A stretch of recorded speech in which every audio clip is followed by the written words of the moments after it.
사도신경으로 신앙을 고백하겠습니다. 나는 전능하신 아버지 하나님 천지의 창조주를 믿습니다.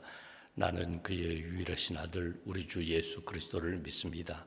그는 성령으로 잉태되어 동정녀 마리아에게서 나시고 본디오 빌라도에게 고난을 받아 십자가에 못 박혀 죽으시고 장사된 지 사흘 만에 죽은 자 가운데서 다시 살아나셨으며 하늘에 오르시어 전능하신 아버지 하나님 우편에 앉아 계시다가 거기로부터 살아있는 자와 죽은 자를 심판하러 오십니다.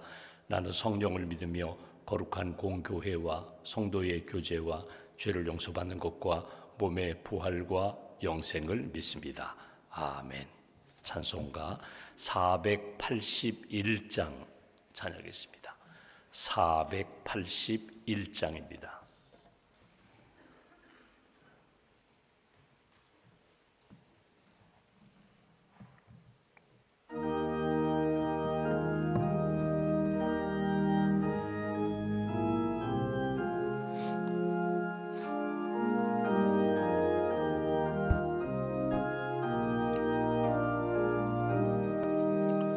때 저물어서 날이 어두니 구주여 나와 함께 하소서. 내 친구 나를 위로 못할 때 날 돕는 주여 함께 하소서. 내 사는 날이 속히 지나고 이 세상 영광 빨리 지나네. 천지 만물 모두 변하나 변찮는 주여 함께 하소서. 주 홀로 마귀 물리치시니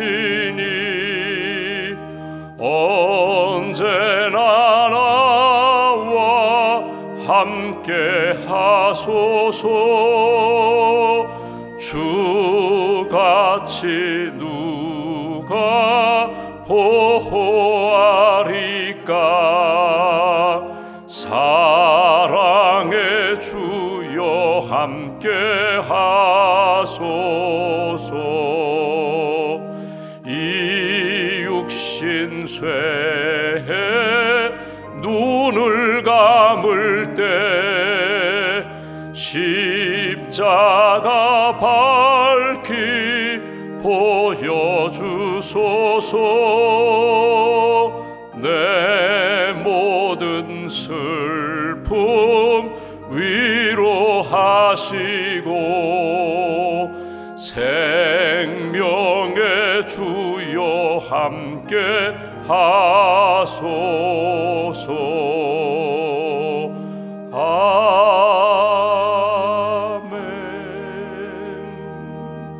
아멘. 기도하겠습니다. 우리를 사랑하시는 하나님, 이 아침에도 깨어 기도할 수 있도록 은혜 주셔서 감사합니다. 생명의 주인이 하나님이심을 믿습니다. 우리의 인생의 크고 작은 많은 일들을 경험했고 또 겪고 있지만 그 속에서 구원의 길로, 생명의 길로, 의의 길로 인도해 주시는 분이 하나님이심을 믿습니다. 이 아침에도 살아계신 하나님, 나를 사랑하시는 하나님을 믿음으로 고백하며 기도하는 한 분 한 분 하늘 문 여시고 은혜와 성령의 단비를 부어 주시옵소서.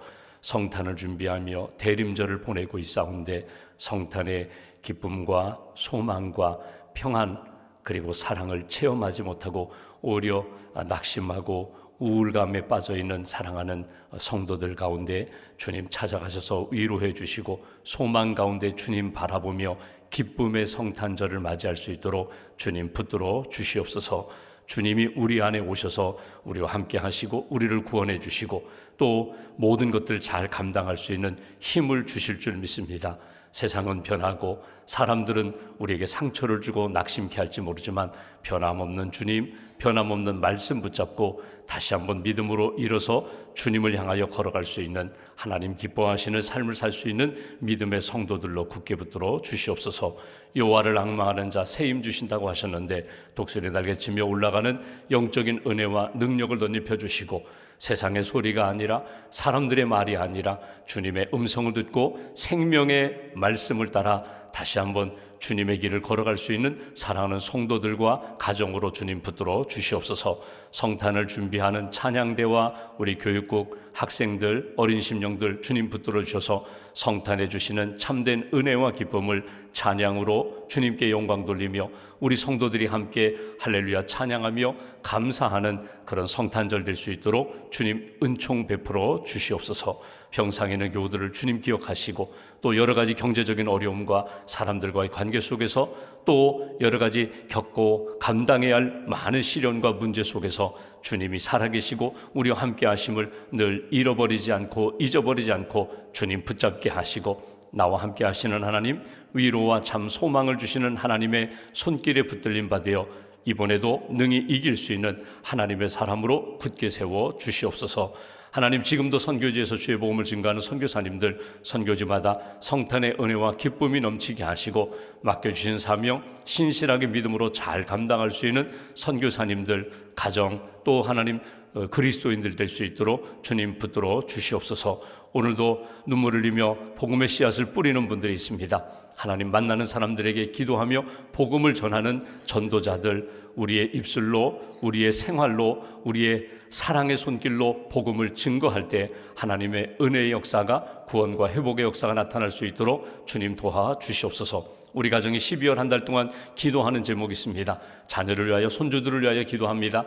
또 배우자를 위하여 믿음의 가장 또 부모님을 위하여 기도합니다. 기도의 음성이 끊어지지 않게 하시고 하나님이 기도할 때 응답해 주시는 귀한 손길을 체험할 수 있도록 사랑으로 회복될 수 있도록 은혜로 회복될 수 있도록 주님 역사하여 주시옵소서. 오늘도 맡겨주신 사명을 신실하게 감당하는 한 분 한 분 헌신자들에게 성령 충만함을 덧입혀 주시고 특별히 신년의 부서장으로 또 선교회 임원으로 샘터 지도자로 세우셨사오니 준비하는 과정 가운데 어려움이 없게 하시며 준비하며 하나님이 예비하신 은혜를 풍성히 체험할 수 있도록 도와주시옵소서. 오늘 교육국 교사 세미나를 갖게 됩니다. 온 교우들이 함께 기도하며 말씀 듣게 하시고 다음 세대 우리의 자녀들에게 맡겨주신 사명 신실함으로 잘 감당하고 또 일에 헌신하신 교사 선생님들을 축복하는 귀한 시간으로 인도하여 주시옵소서. 믿음과 감사함을 드리는 손길과 기도를 응답하여 주시고 언제 어디서나 하나님의 기쁨이 되며 하나님의 영광이 나타나는 심령으로 이끌어 주시옵소서. 한날의 삶을 온전히 주님께 의지하오며 우리의 구원자가 되시는 예수님의 이름으로 기도하옵나이다. 아멘. 오늘 말씀은 요한계시록 14장 말씀을 보겠습니다. 요한계시록 14장 오늘은 14절부터 20절까지 보겠습니다.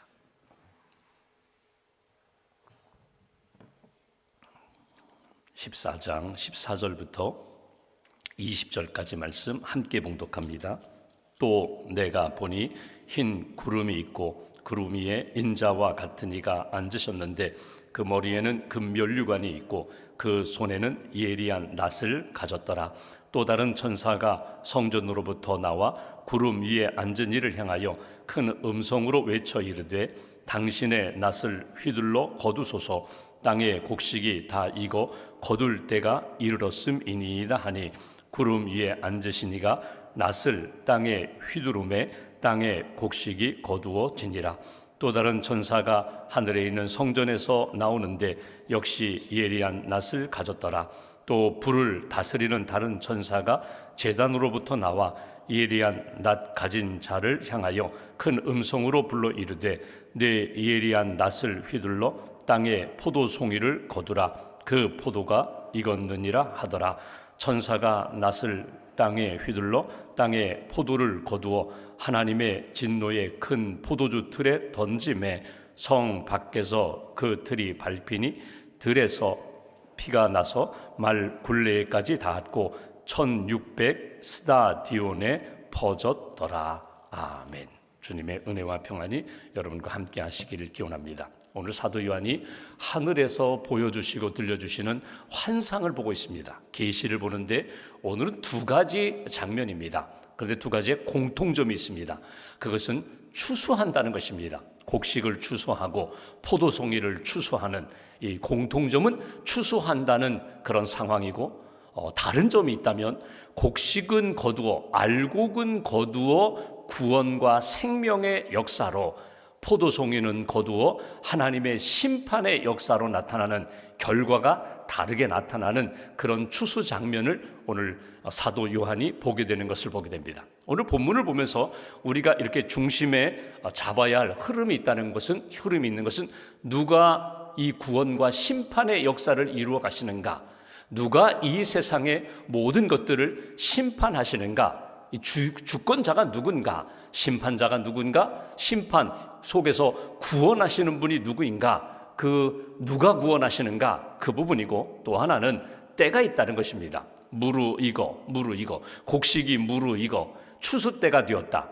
포도송이가 무르익어 낫으로 베어서 이제 포도주 틀에 던져서 포도즙을 거둘 때가 되었다. 이 시간입니다. 하나님의 때, 하나님의 기회, 은혜의 때가 될 수도 있고 심판의 때가 될 수도 있고 구원의 때가 될 수도 있다. 이 하나님의 때가, 기회, 시간이 있다는 것입니다. 그 속에서 하나님은 어떻게 구원과 심판을 이루어 가시는가, 그것이 오늘 말씀을 이렇게 읽고 묵상하는 가운데 우리가 놓치지 말아야 할 부분입니다. 사도 요한이 지금 반모섬 땅에서 하늘을 바라보는 것입니다. 기도하는 가운데 하늘의 역사를 보는 것입니다. 지금까지도 우리가 많은 역사를 사도 요한이 보고 들은 것, 기록한 내용을 우리가 읽었는데, 보좌에 앉으신 하나님이 오른손에 두루마리를 가지셨고 두루마리를 묶은 인봉 하나씩 풀려서 7개의 인봉이 풀릴 때마다 하나님의 심판과 구원, 재난 속에서, 핍박 속에서 하나님의 구원 역사가 어떻게 나타나는가, 우리가 그것을 보았고, 나팔 소리가 울려 퍼질 때에, 나팔 소리입니다. 웅장한 나팔 소리가 7번 울려 퍼질 때 그 재난과 고난 가운데서 하나님의 구원받은 백성들을 어떻게 지키시는가, 그것을 우리가 보았습니다. 그리고 오늘 그 7번째 나팔이 울려 퍼지고, 이제 우리가 다음에 보겠지만 7 대접의 또 다른 재난, 또 다른 심판 역사가 나타나기, 그 중간에 이루어지는 역사를 지금 사도 요한이 보고 있다는 것입니다. 땅에서 하늘을 보고 있는데, 여러분 이렇게 흐름을 보면서 묵상하는 것은, 분명히 이 사도 요한은 반모섬 땅에 있습니다. 그런데 그의 영혼은 점점 하늘로 올라가고 있습니다. 하나님과 동행하면서 하나님이 이루어 가시는 구원과 심판의 역사를 아주 가까이에서 보고 느끼면서 주님의 마음을 품는 것입니다.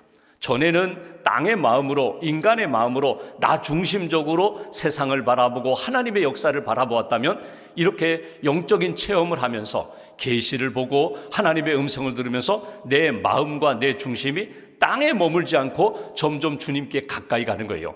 하늘로, 영적으로 이렇게 상승하는 거예요. 그래서 주님의 마음으로 세상을 바라보는 거예요.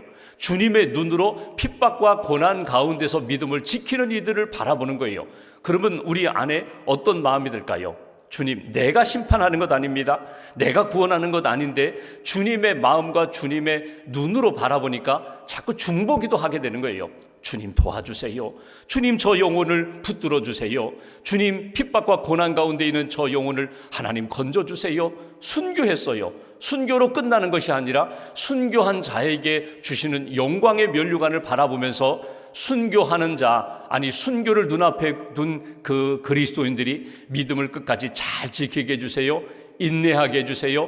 천국의 소망, 영생의 소망을 놓치지 않게 해주세요. 자꾸 이렇게 중보하는 거예요. 중보 기도하는 거예요. 내가 곁에서 기도하면서 기회가 있으면 격려하고 위로하고 함께 붙들어주면서 믿음의 길을 이렇게 함께 걸어가는 것, 이것이 사도 요한이 반모섬에서 환상을 보면서 영적으로 이렇게 성장하는 거고, 하나님의 보여주시는 말씀을 통하여 땅의 마음이 아니라 하늘의 마음으로, 세상의 마음이 아니라 인간의 마음이 아니라 주님의 마음을 품고 중보 기도자로 하나님 앞에 서게 되는 것, 이것이 오늘 우리가 요한계시록을 읽으면서 변화되는 모습입니다. 오늘 두 가지 추수 내용이 나와요. 첫 번째 추수는 곡식을 거두는 그런 장면입니다. 오늘 이 말씀을 예수님의 비유와 연결시킨다면 예수님의 여러 비유 가운데 여러분 이 알곡과 가라지의 비유가 나옵니다. 여러분, 알곡과 가라지라는 것은 어떤 것인가?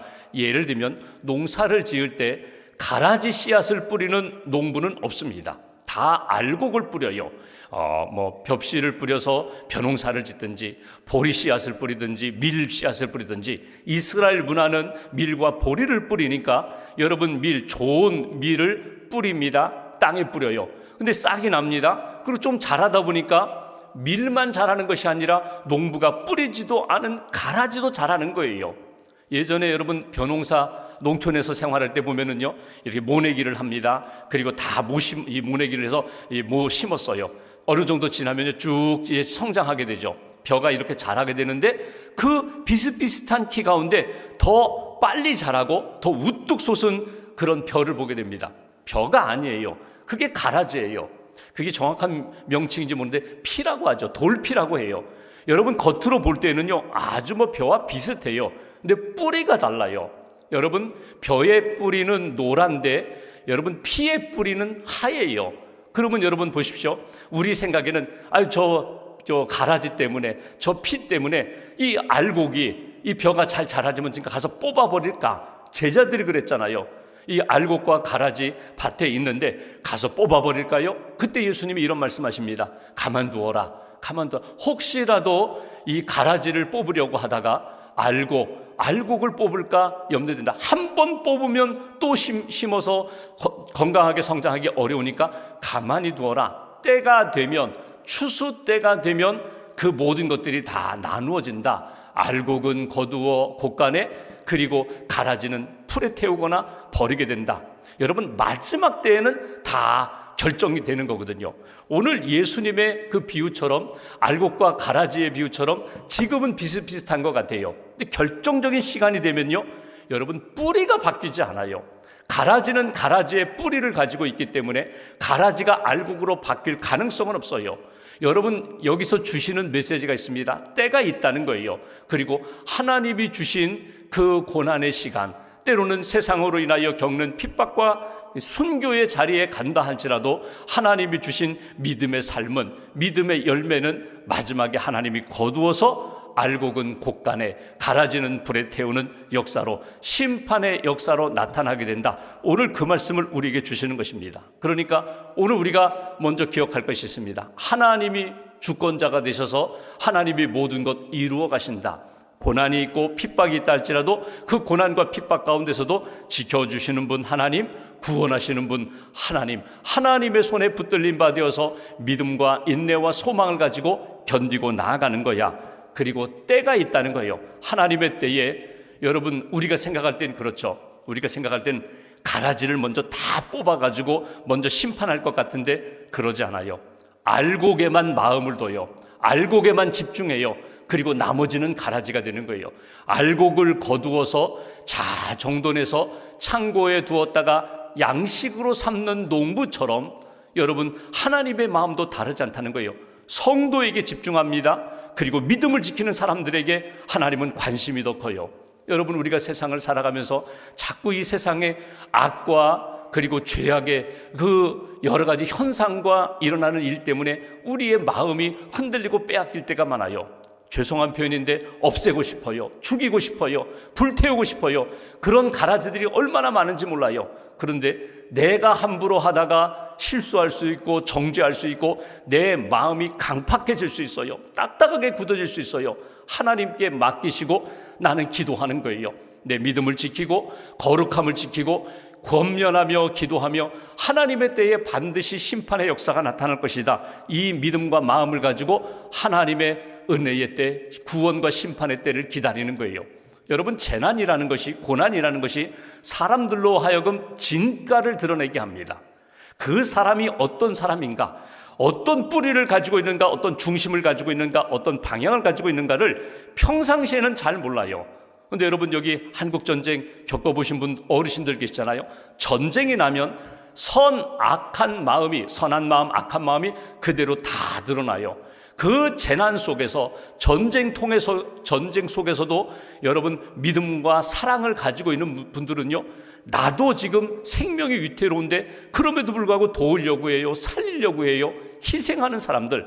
전쟁이 나고 재난이 나면 선한 사람은 오히려 선한 모습으로 나타나고요, 그동안은 숨겨져 있고 가면 쓰고 있던 사람들, 전쟁과 고난과 재난 속에서는요, 악한 모습이 그대로 드러나게 된다는 거예요.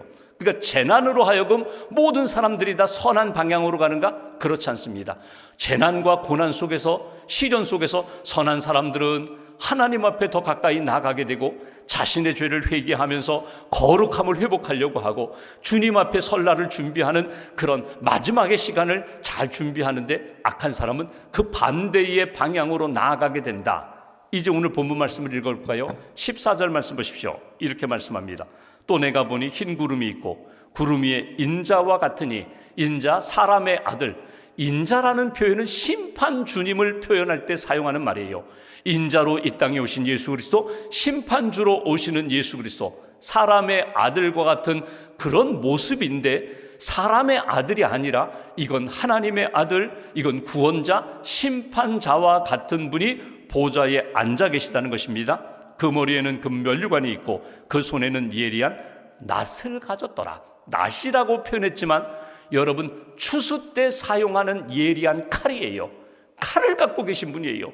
이것이 칼이 위험한 도구인데, 이 칼을 가지고, 낫을 가지고 알곡을 거두는 도구로 삼으시는, 그것을 손에 쥐고 계신 예수님을 오늘 사도 요한이 보고 있는 것입니다. 15절, 또 다른 천사가 성전으로부터 나와 구름 위에 앉으니 예수님을 향하여 큰 음성으로 외쳐 이르되, 당신의 낫을 휘둘러 거두소서, 알곡을 거두소서, 추수하옵소서, 땅의 곡식이 다 익어 거둘 때가 이르렀음이니이다 하니, 구름 위에 앉으시니가 낫을 땅에 휘두르매 땅의 곡식이 거두어지니라. 여러분, 여기 가라지에 대한 내용은 아예 나오지도 않아요. 예수님의 비유처럼 알곡과 가라지가 있는데, 가라지를 거두어 창고에 이렇게 모아 거두어 저장한다. 여러분, 관심은 어디에 있는가? 믿음의 사람, 믿음 가운데서도 환난과 핍박과 고난을 지키면서 인내하는 사람, 하늘의 소망을 두고 있는 사람, 예수 그리스도를 영접하고 그 믿음으로 생명의 삶을 살아가는 사람, 거기에 집중하신다는 거예요. 여러분, 하나님의 관심 속에 내가 있습니다. 하나님의 사랑 속에 내가 있어요. 하나님의 구원 역사 속에, 하나님의 구원 사역 속에 언제나 내가 있어요. 여러분, 우리가 이렇게 자녀들을 양육할 때 보면은 학생들을 이렇게 학교에서, 교문 앞에서 자녀들을 기다릴 때가 있어요. 뭐 수십 명, 수백 명의 아이들이 이렇게 몰려 나오는데, 엄마의 마음, 아빠의 마음은 어디에 있어요? 내 자녀에게 있어요. 저기 멀리서부터 오는데 벌써 머리만 봐도 알잖아요. 저 내 딸, 내 아들이 오는구나, 내 손주가 오는구나. 다른 게 보이지 않아요. 다른 아이들이 보이지 않아요. 다른 아이들은 무슨 말을 하는지, 다른 아이들은 어떤 옷을 입었는지 별로 관심이 없어요. 내 자녀만 보이는 거예요. 하나님이 관심을 갖는 게 나 자신이에요. 믿음으로 기도하고 하나님 뜻대로 순종하려고 몸부림치고 위태위태하다가도, 유혹에 흔들리다가도 다시금 주님 앞에 와서 주님만 집중하는 그 사랑하는 자녀에게 하나님은 관심이 있다는 거예요. 내가 알곡이에요. 내가 믿음의 알곡이에요. 하나님의 때에 내 믿음이 무르익고, 하나님의 때에 언젠가 우리가 하나님 앞에 부름을 받습니다. 우리가 오늘 찬송 부른 것처럼 하나님의 때에 나를 부르실 때 찬송하며 예수님의 십자가 붙잡고 영원한 안식에 들어가게 하옵소서. 이게 우리의 영원한 소망이잖아요. 그 믿음을 가진 알곡에게 관심을 갖고 때가 되면 거두어 주님의 품으로 인도하신다. 그러니 지금 일어나는 많은 문제로 인하여 시시비비 가릴 것도 아니고요, 내가 생각할 때 하나님 원망하며 불평하며 왜 이런 일들을 만드셨습니까? 이렇게 한탄할 일도 아니고요, 믿음으로 주님께 맡기는 거예요. 하나님이 나에게 집중하듯 나도 주님께만 집중하여 믿음의 길을 걷겠습니다. 그렇게 걸어야 합니다. 이것이 오늘 먼저 첫 번째 곡식을 추수하며 우리에게 주시는 메시지예요. 두 번째로 포도송이를 추수하는 장면을 보실까요? 여기 17절 말씀, 또 다른 천사가 하늘에 있는 성전에서 나오는데 역시 예리한 낫을 가졌더라. 칼이에요. 이건 추수하는 때 사용하는 예리한 칼이에요. 그런데 이번 추수는요 달라요. 이번 포도 추수는 달라요. 18절, 또 불을 다스리는 다른 천사가 제단으로부터 나와 예리한 낫 가진 자를 향하여 큰 음성으로 불러 이르되 내 예리한 낫을 휘둘러 땅에 포도송이를 거두라. 그 포도가 익었느니라 하더라. 포도가 익을 때가 되었어요. 그런데 19절, 천사가 낫을 땅에 휘둘러 땅에 포도를 거두어 하나님의 진노의 큰 포도주 틀에 던짐에, 포도송이를 거두어 포도를 틀에 던졌어요. 그 틀이 어떤 틀이라고요? 포도즙을 내는 틀이에요. 그러니까 포도 농사를 짓는 사람들은 너무나 잘 알아요. 포도송이를 거두면 포도를 먹기도 하지만, 말려서 건포도로 먹기도 하지만, 포도송이를 즙틀에 넣어서 밟아요. 그래서 자연스럽게 포도즙이 이렇게 모아지게 합니다. 이거는 당시에 포도 농사를 짓는 사람들이 다 아는 내용이에요. 근데 이 틀이 어떤 틀이라고요? 진노의 틀이라는 거예요. 이 포도는 좋은 포도가 아니라 악한 포도 열매예요. 악한 포도 열매를 예리한 낫 칼로다가 잘라서 진노의 틀에 던지고 밟았더니 20절, 성 밖에서 그 틀이 밟히니 틀에서 피가 나서 말 굴레에까지 닿았고 1600 스타디온에 퍼졌더라. 1600 스타디온이라면 300km 이상이 되는 넓은 거리거든요. 그러니까 한 지역만이 아니라 전 지역이 하나님의 진노의 역사로, 심판의 역사로 나타나는 것을 오늘 사도 요한에게 보여주십니다. 포도는 너무나 귀한 것이고, 그것이 포도주가 되어서 하나님 앞에 예배하고 하나님 앞에 제사를 드리고 하나님 앞에 기도할 때 사용되는 그런 귀한 건데, 악한 포도에 대해서는 마지막 진노의 때가 임하게 된다. 심판의 때가 이르게 된다. 그 피가 흘러서 300km 밖에까지 흘러가는 하나님의 큰 심판의 역사를 너희들이 만나게 될 것이다. 이 역사예요. 구원도 하나님이 하시고 심판도 하나님이 하신다. 하나님의 방법으로, 하나님의 때가 되면, 내 시간이 아닙니다. 하나님의 시간에 하나님의 방법으로 구원의 역사도 심판의 역사도 나타나는 것을 우리가 오늘 본문에서 보게 됩니다. 오늘 이 두 가지 환상을 통하여 우리가 딱 붙들 것이 있어요. 나는 지금 어느 편에 있는가? 선한 열매를 맺고 있는가? 악한 열매를 맺고 있는가? 나는 하나님 앞에 선한 믿음의 길을 걸어가면서 끊임없이 사도 요한이 품고 있었을 마음, 주님의 때에 주님의 구원의 역사를 이루어 주세요. 하나님, 아직도 회개하지 않고 있다면 주님의 구원과 심판의 때가 점점 가까이 다가오고 있는데 돌이키지 않고 하나님의 뜻 붙잡지 않는 영혼이 있다면 주님 긍휼히 여기시고 구원해 주세요. 회개하게 해주세요. 돌아오게 해주세요. 이렇게 믿음의 길을 걸어가는 하나님의 사람이 되어라. 여러분, 오늘 하루 어떻게 보면 2025년 12월 12일 오늘 하루는 이제 24시간도 남지 않았어요. 벌써 한 5시간, 6시간이 쭉 지나왔습니다. 남은 시간 내가 오늘 어떻게 하나님 앞에서 믿음으로 채워갈 것인가? 기도하고 준비한 대로 분명히 그대로 이루어질 것입니다. 오늘 라면 끓여 먹어야지. 아침에 생각했어요. 점심에 먹든지 저녁에 먹든지 결국 잠들기 전까지 라면을 결국 끓여 먹게 되거든요. 오늘 내가 누구를 만나면 꼭 이 말을 해줘야지. 이렇게 기도하고 위로하고 격려해 줘야지. 마음에 기도하면서 그 사람이 내 가슴 속에 들어오고 내 마음 속에 그런 마음을 하나님이 주셨다면 만날 수 있으면 만나고, 못 만나면 전화하고, 전화도 안 되면 문자라도 보내서 내가 당신을 위하여 기도한다. 내가 너를 위하여 오늘 새벽부터 기도했어. 하나님의 사람이야. 믿음을 지켜야지. 하나님 기뻐하시는 그런 믿음의 사람으로 가자. 하나님께 초점을 맞추자. 집중하자. 하나님이 너를 지금도 지켜보신다. 그 마음 품고 하나님 앞에서 중보 기도자처럼 중보하는 하나님의 사람으로 오늘 하나님의 구원 역사에 쓰임받는 은혜의 사람으로 오늘도 잘 살아가시기를 주님의 이름으로 기원합니다. 기도하겠습니다. 말씀 붙잡고 우리 함께 기도합니다. 하나님이 구원하시고 하나님이 심판하신다고, 하나님의 때에 곡식이 무르익었을 때에, 포도송이가 무르익었을 때 하나님이 낫으로 심판하시고 알곡은 곡간에, 그리고 쭉정이는 불에 태우고 오늘 좋지 못한 그런 악한 포도 열매는 짓밟아 결국은 진노와 심판의 틀에 던지신다는 말씀을 우리가 듣게 됩니다. 구원의 하나님, 사랑의 하나님, 은혜의 하나님께 집중하고 초점을 맞추며 하나님의 구원 역사를 오늘 하루도 체험케 해달라고, 모든 것이 하나님의 은혜와 하나님의 인도하심임을 놓치지 않게 해달라고 말씀 붙잡고 함께 기도하겠습니다.